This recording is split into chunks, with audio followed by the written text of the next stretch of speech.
Red Rising versus The Will of the Many. Now, I just want to preface this by saying that I enjoy both very much. So this is coming from a place of love for both of these series, but it is fun to chat about them and discuss. It's a very different story if we're just talking about the first book in the series, because I think there's a very clear winner, hands down, if we're just talking about the first book. So The Will of the Many is a much stronger first book than Red Rising. But that first book of Red Rising is a platform from which the rest of the series just soars and expands so much, and it's incredible.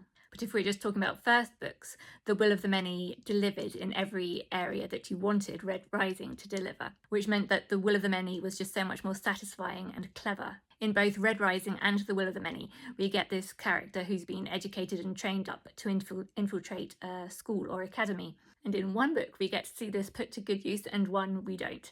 So in The Will of the Many, we get to see this learning and growing and progressing through the ranks. And it's a wonderful example of show and not tell. And the author really puts in the hard work of showing how Vis's strategy and tactics improve, and him getting better at the labyrinth and all sorts. That training experience is just so rewarding for us as a reader or listener. Whereas in Red Rising, as soon as they get to the Institute, they're immediately ripped away and put into this setting which just feels like time wasting. There is no school or training or lessons as such. We are told that this is the best way for them to learn by actual experience, but we are not actually shown that. There are very few instances where Darrow actually learns or shows any aptitude at all for strategy or tactics. The whole time in the Institute of just surviving and trying to conquer all the other houses feels a meandering waste of time, and it doesn't feel rewarding or satisfying in any sort of progressive way. I also prefer Vis as a character to Darrow because Vis is a lot more thoughtful. He has a rich inner life and he's trying to be a good person, and morality is very important to him. Whereas Darrow is more bland and more of a stereotypical man, brute.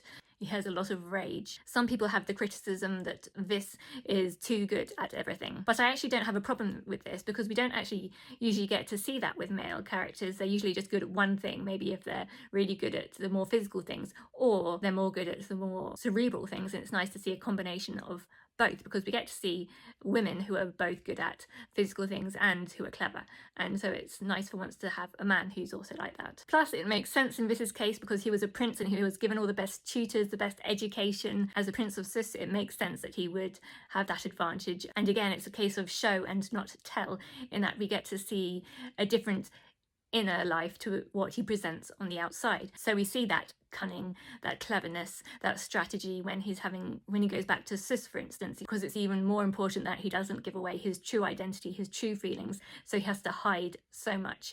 And although Darrow obviously has to hide that he was born a red and not a gold, it's not so difficult because obviously he looks like a gold and has the body of a gold, so he doesn't actually have to be that duplicitous. I think both The Will of the Many and Red Rising have problems with writing female characters. There aren't very many, and the ones that are tend to be just a love interest and written quite poorly. But both books are very entertaining, exciting, and keep you hooked. You're not bored for a second.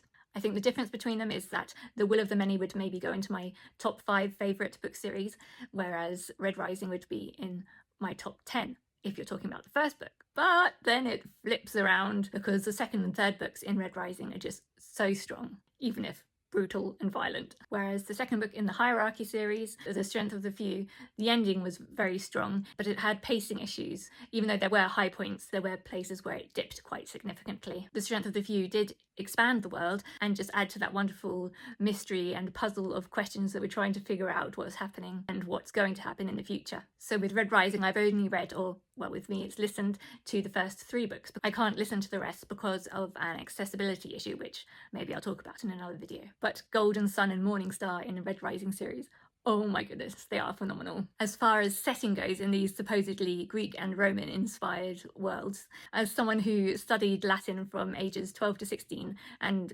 studied Greek from ages 14 to 18. Yes, these series sort of use some of the names of the gods, and maybe call a house a villa or something, but it's very nominal really in the influence of Greek and Roman culture. Anyway, what do you think? Do you agree? Disagree? Do you love both Red Rising and The Will of the Many? And which one comes out on top for you?